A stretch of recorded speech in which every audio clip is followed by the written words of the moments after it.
Hey guys, welcome back to a new video. I'm Stephanie West. I'm a licensed counselor here in the state of Michigan.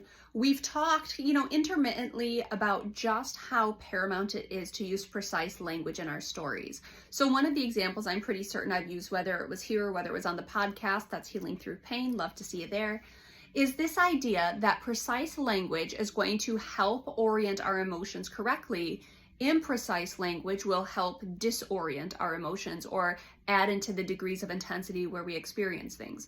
So the example that I know I've used in the past is when a girlfriend of mine broke her leg in 3 places. The first few times I explained the story, because it was like immediately afterwards, and I was the friend that was there with her when this happened. She broke tibia, fibula, and her ankle.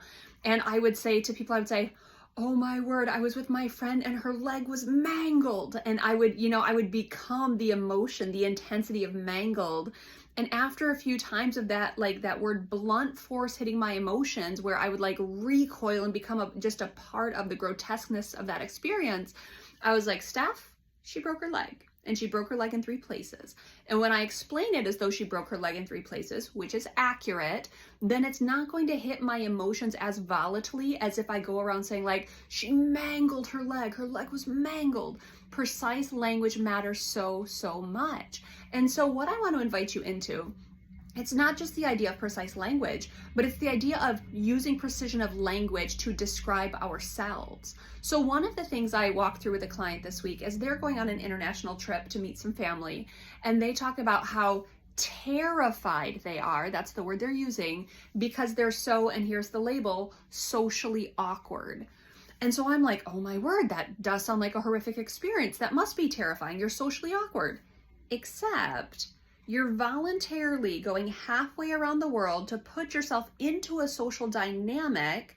Of course, you're not going to be comfortable. They don't even speak the same language as you do, some of them. So that's going to be unfamiliar. That's going to be a new experience. But you don't get to sell me on the fact that you're socially awkward if you're taking a week off work and trotting the globe and putting yourself in new and foreign contexts and navigating that. Now, will it be unfamiliar? Of course. Are there unknowns? Absolutely. Are you socially awkward? No, you're socially underpracticed in that setting. That's a different thing. Now it matters because how she sees herself will be the impetus for her decision making when she goes. So if she goes there and she's, hanging out by people and it's not going as organically as she wants, and she's like, oh my word, I'm so socially awkward, I'm the problem. That's not accurate. The problem is there's maybe cultural mismatch or language barriers going on. And so if you metabolize it as a me issue and you start labeling yourself, it's going to inappropriately reinforce the way you think about yourself in a pejorative way, and it's just not accurate. So I said I would be curious if you talked about yourself differently as you go into this trip. When you explain it to friends and you don't say, oh, I'm terrified, I'm so socially awkward. I wonder if you said, ooh, there's going to be some uncomfortableness because it's very unfamiliar for me. Uncomfortable is a reorientation of degrees of intensity. Unfamiliar is more accurate than labeling herself as though she's just this socially awkward, discombobulated mess that walks around. That's just not who she is. There's no evidence to support that. Propriety in our language, appropriateness in our language, precision in our language will drive our emotional registrar. If I go around assuming that I am just socially awkward across the board, you best bet it's going to get weird, because I think about myself that way. I look for evidence in other people where they're like recoiling and I'm like, see, socially awkward, I suck, socially awkward. It's just not true. There's some contexts where I actually acclimate very well. There's some contexts where I'm a touch of a weirdo, and that's okay too. I've wrestled that out.